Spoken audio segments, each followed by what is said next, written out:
is go for auto sequence start. And we have a go for auto sequence start. Discovery's onboard computers have primary control of all the vehicle's critical functions. 20 seconds. The sound suppression water system 15. has been activated, protecting Discovery and the launch pad from acoustical energy waves. Go for main engine. Go for main engine start. Start. 2, 1. Booster ignition and the final liftoff of Discovery. A tribute to the dedication, hard work, and pride of America's Space Shuttle team. The shuttle has cleared the tower. Roger, Discovery. This is Mission Control Houston. The Space Shuttle now rolling over onto its back for the 8.5-minute ride into orbit. Discovery now making one last reach for the stars.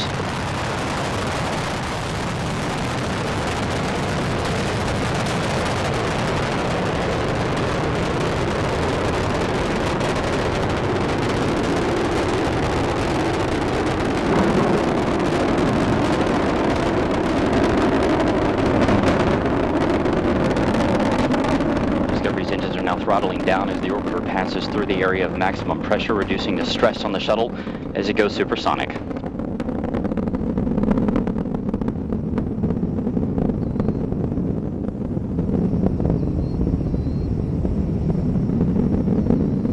Discovery Houston, you are go at throttle up.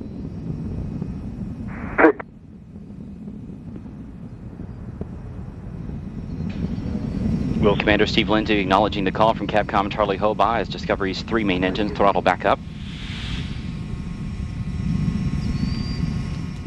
Lindsay is joined on the flight deck by pilot Eric Bowen, mission specialist Al Drew, and Nicole Stott. That's better.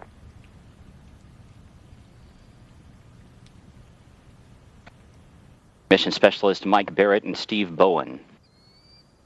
Discovery's 3 main engines are burning fuel at a rate that would drain an average swimming pool in about 25 seconds. The engines, combined with the solid rocket boosters, produce more than 7 million pounds of thrust. 1 minute, 50 seconds into the flight, we're standing by for separation of the twin solid rocket boosters. Discovery now traveling 2,695 miles an hour. Its altitude 24 miles. Downrange from the Kennedy Space Center 29 miles.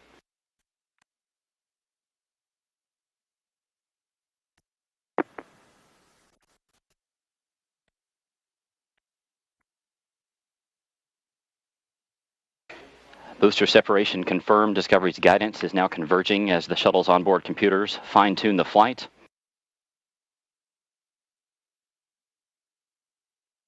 Two minutes, 25 seconds into the flight, Discovery traveling 3,189 miles an hour. Its altitude 37 miles. Downrange from the Kennedy Space Center 53 miles. Discovery now getting a boost into orbit from its twin orbital maneuvering system engines on either side of the shuttle's tail. These 2 engines will burn for 2 minutes and 32 seconds. Your 2-engine TAL. We do have updates to your no-com mode boundaries, and we did launch late into Pane 1, our only pane. The contingency aboard boundaries we'll use are in-plane plus 230. Let me know when you're ready to copy the new Presta ATO and Presta MECO.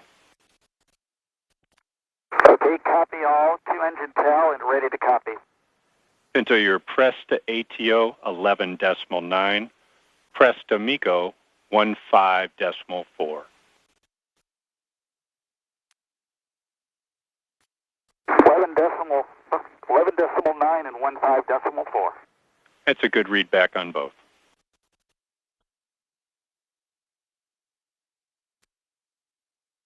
Discover your single engine ops 3. Single engine ops 3.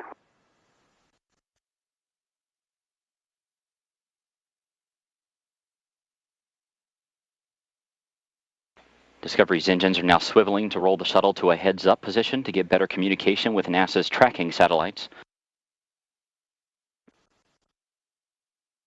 Discover your single engine Zaragoza 104. Single engine Zaragoza 104.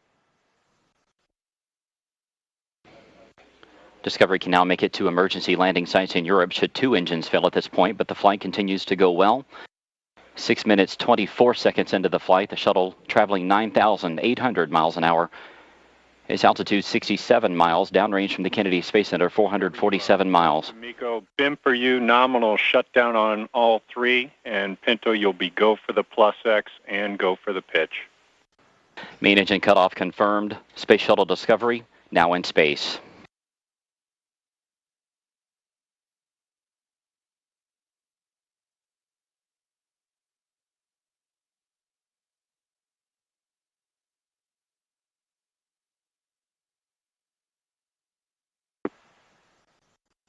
External tank separation confirmed.